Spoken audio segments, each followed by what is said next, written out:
Hello student, इस video के अंदर हम क्लास 9 साइंस का चैप्टर नंबर 10 ग्रेविटेशन उसको थोड़ा और आगे डिस्कस करेंगे। फर्स्ट वीडियो के अंदर मैंने आपको इंट्रोडक्शन बताया था ग्रेविटेशन का।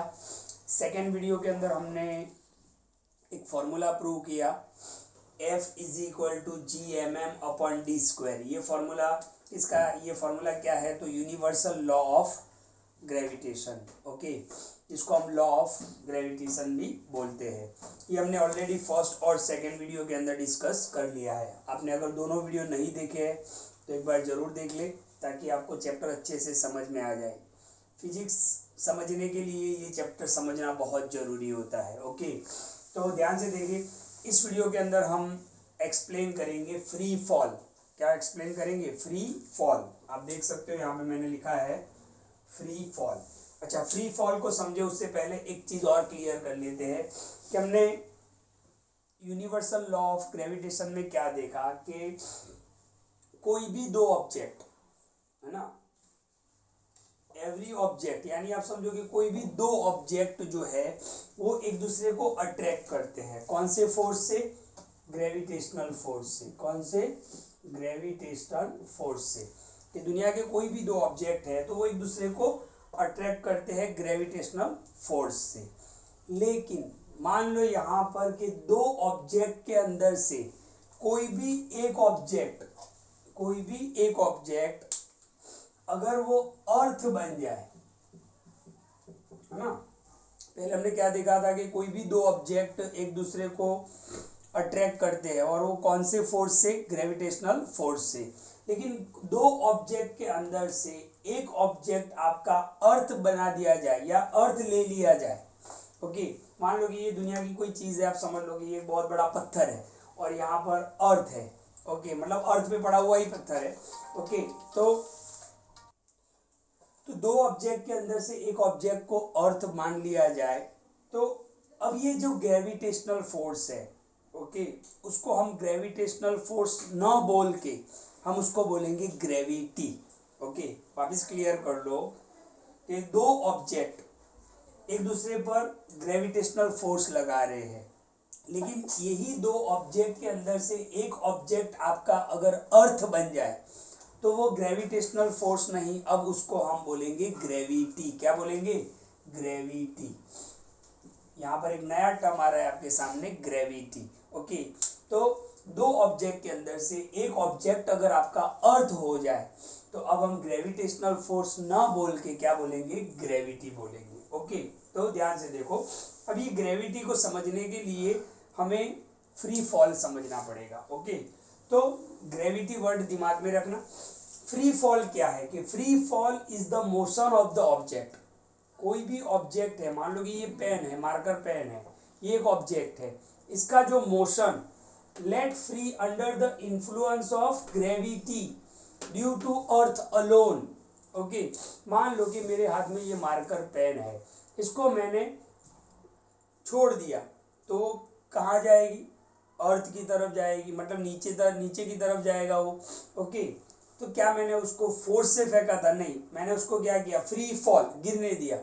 तो इसका मतलब ये हुआ कि अर्थ के अंदर कोई ऐसा फोर्स है जो उसको अपनी तरफ खींच रहा है, जिसको हम कोई फोर्स नहीं देते हैं। देखो एक बार वापिस, मैंने इसको छोड़ दिया, वो सीधा नीचे ही गया, ऊपर नहीं गया, तो इसको हम बोलेंगे फ्री फॉल। ओके, और इस पे फोर्स कौन लगा रहा है? अर्थ लगा रहा है। कौन फोर्स लगा रहा है? अर्थ लगा रहा है।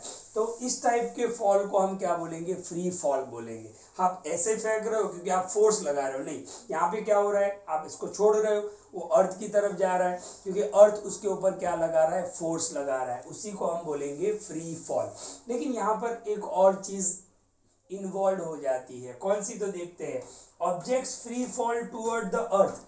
जब कोई भी ऑब्जेक्ट फॉल करता है अर्थ की तरफ, तब एक्सेलरेशन इज इन्वॉल्व। उसके अंदर क्या ऐड हो जाता है? एक्सेलरेशन इन्वॉल्व हो जाता है। अब एक्सेलरेशन हमने चैप्टर नंबर 8 में पढ़ा था। एक्सेलरेशन क्या था? Change in velocity upon time. आपको याद होगा formula, a is equal to V minus U upon T, के final velocity minus initial velocity upon time. Okay, कोई भी ऑब्जेक्ट है, मान लो यहाँ से स्टार्ट हो रहा है और अपनी वेलोसिटी चेंज कर रहा है, तो उसको हम क्या बोलते हैं, एक्सेलरेशन बोलते हैं। तो जब भी कोई चीज़ फ्री फॉल गिरती है तो अर्थ तो उस पर फोर्स लगाता है, लेकिन उसमें एक और चीज ऐड हो जाती है, और वो क्या है, एक्सेलरेशन। ओके, तो the acceleration of a freely falling object, कि जो फ्रीली फॉलिंग ऑब्जेक्ट है, बिल्कुल जो गिर रहे हैं ऑब्जेक्ट, उनके अंदर जो एक्सेलरेशन है उसको हम बोलेंगे एक्सेलरेशन ड्यू टू ग्रेविटी। क्या बोलेंगे, एक्सेलरेशन ड्यू टू ग्रेविटी, जिसको हम स्मॉल जी से बताएंगे। किससे बताएंगे, स्मॉल जी से बताएंगे। तो यहाँ पर आपको क्या समझना है कि कोई भी फ्री फॉल ऑब्जेक्ट, मान लो कि ये पेन है, इसको मैंने छोड़ दिया, नीचे गया, तो अर्थ तो उसके ऊपर फोर्स लगा ही रहा है, लेकिन साथ में एक और चीज भी है, एंड दैट इज एक्सेलरेशन। तो उसी को हम बोलेंगे acceleration due to gravity, small G. अब इसकी वैल्यू क्या है हम उस पर डिस्कस करेंगे। ओके, अच्छा अब ध्यान से देखो, मान लो कि आपके पास दो ऑब्जेक्ट है। ओके, एक पेन है, एक बड़ा ऑब्जेक्ट है और एक छोटा ऑब्जेक्ट है। अगर इन दोनों को मैं साथ में यहाँ से छोड़ रहा हूँ तो सेम टाइम पर वो नीचे जाएंगे, सेम टाइम पर वो नीचे जाएंगे। लेकिन मान लो कि मेरे हाथ में एक पेपर है ना, कागज का टुकड़ा है, और एक पत्थर है। अगर मैं उसको फेंकूं तो दोनों भी एक सेम टाइम पर नीचे जाएंगे, नहीं जाएंगे। पहले कौन जाएगा, पत्थर नीचे चला जाएगा, यानी जिसका मास ज्यादा होगा वो जल्दी नीचे पहुंचेगा, और पेपर जो है वो एयर के अंदर लहराता हुआ धीरे धीरे नीचे जाएगा। अब आप ये बोलोगे, सर अभी तो आपने ये बोला कि ये दो ऑब्जेक्ट है वो सेम टाइम पे नीचे जाएंगे। ओके, दो ऑब्जेक्ट को आप फ्री फॉल करवाओ तो दोनों सेम टाइम पे नीचे जाएंगे। फिर आपने पेपर और स्टोन का एग्जांपल लिया, तो उसमें तो स्टोन पहले चला जाता है, पेपर तो लहराता लहराता हुआ धीरे धीरे जाएगा। तो उसको समझने के लिए आपको एक कंसेप्ट समझना पड़ेगा। ओके, तो ध्यान से देखो, मैं यहाँ पर आपको समझा रहा हूँ। ओके, क्या होगा, ओके ध्यान से देखना क्या होगा यहाँ पर, कि आपके पास एक कागज का टुकड़ा है और एक स्टोन है, पत्थर है। अब हम इन दोनों को, मान लो कि ये अर्थ सरफेस है, इन दोनों को एक साथ आप फ्री फॉल करवाते हो तो स्टोन पहले नीचे चला जाएगा, और ये कागज का टुकड़ा जो है वो लहराते लहराते फिर धीरे धीरे धीरे करके नीचे आएगा। यानी जो पीस ऑफ पेपर है उसको टाइम ज्यादा लगेगा। अब आप सोचो कि अभी थोड़ी देर पहले तो हम ये बोल रहे थे कि दो ऑब्जेक्ट को एक साथ आप फ्री फॉल करवाओगे तो दोनों सेम टाइम पे नीचे जाएंगे, यहाँ पर तो नहीं हो रहा है। तो उसका रीजन मैं आपको बताऊं कि दोनों सेम टाइम में नीचे कब जाएंगे, इस पर हम वापस आते हैं थोड़ी देर बाद, कि दो ऑब्जेक्ट सेम टाइम में नीचे कब जाएंगे। ओके, तो मान लो कि आप, ये एक रूम है और इसके अंदर से हम बिल्कुल एयर को बाहर निकाल देते हैं, राइट। ओके, रूम के अंदर हम एयर को बिल्कुल बाहर निकाल देते हैं, एयर अंदर होना ही नहीं चाहिए, नो एयर। ओके, यहाँ पर मैं लिख रहा हूँ नो एयर। अब इसके अंदर अब कागज का टुकड़ा ले लो और स्टोन ले लो। ओके, तो ये दोनों ऑब्जेक्ट सेम टाइम पर नीचे जाएंगे क्योंकि वहां पर एयर रेजिस्टेंस नहीं है। जबकि आप यही एक्सपेरिमेंट बाहर करोगे, आपके टेरेस पर आप चढ़ जाओ, ओके, और वहां से कागज का टुकड़ा और एक बॉल फेंको, तो ये बॉल या स्टोन जो भी है, स्टोन फेंको तो स्टोन नीचे चला जाएगा। क्यों, क्योंकि बाहर क्या होता है, एयर होता है, और एयर का रेजिस्टेंस होता है। रेजिस्टेंस यानी रोकना, रुकावट बनना।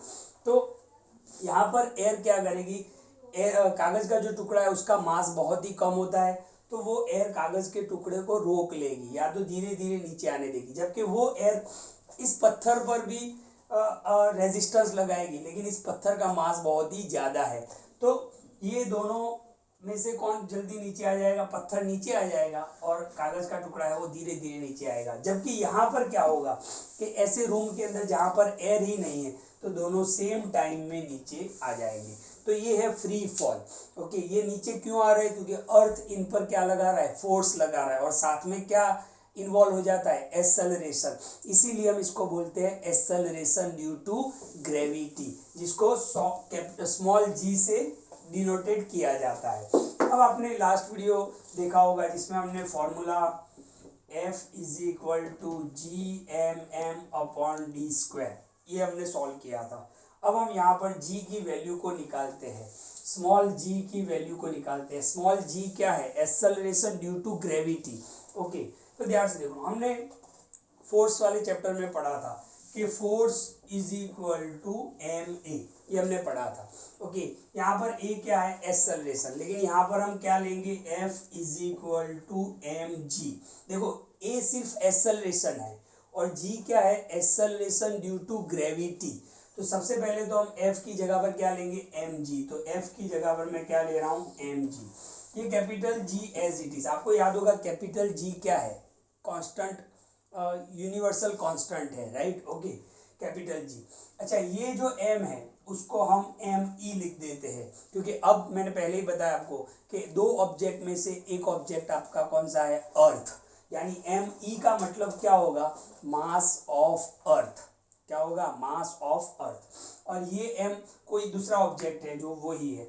और अब डिस्टेंस नहीं होगा, देखो अर्थ और कोई भी ऑब्जेक्ट, तो उसके बीच का जो, मान लो कि कोई भी ऑब्जेक्ट है वो अर्थ पर है, तो वहां से उसका क्या होगा, रेडियस होगा। तो डी की जगह पर, डिस्टेंस की जगह पर अब क्या आ जाएगा, रेडियस आ जाएगा, radius, R E, radius of the earth. Okay, अब क्या होगा, देखो एफ की जगह पर क्या आ गया, एम जी आ गया, capital G as it is, M हमने क्या बना दिया, M E, mass of earth.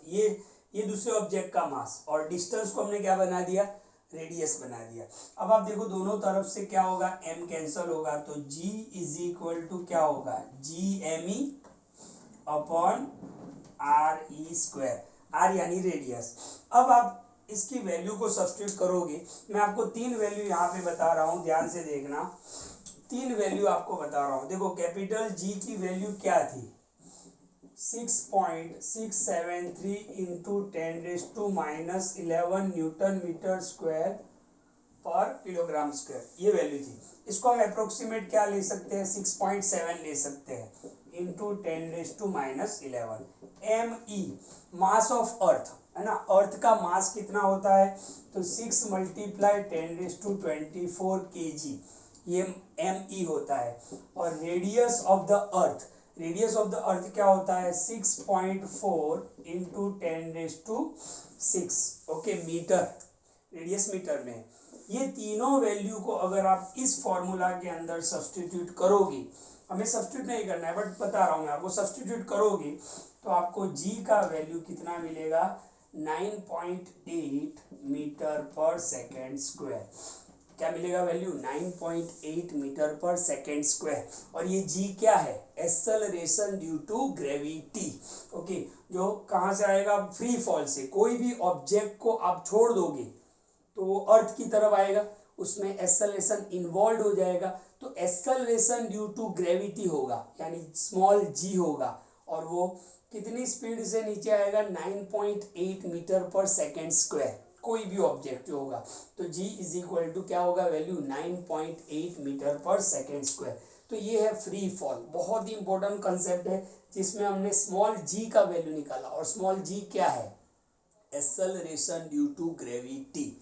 Okay, तो वीडियो को बिल्कुल ध्यान से देखिए, ये तीनों वैल्यू भी आपको याद रखनी है। एम ई क्या होगा, मास ऑफ अर्थ, और आर ई क्या होगा, रेडियस ऑफ द अर्थ। ये वैल्यू आपको याद रखनी है और इस फॉर्मूला के अंदर सब्स्टिट्यूट करनी है। तो जी की वैल्यू आपको क्या मिलेगी, 9.8 मीटर पर सेकेंड स्क्वायर। ओके, और स्मॉल जी क्या है, एक्सेलरेशन ड्यू टू ग्रेविटी।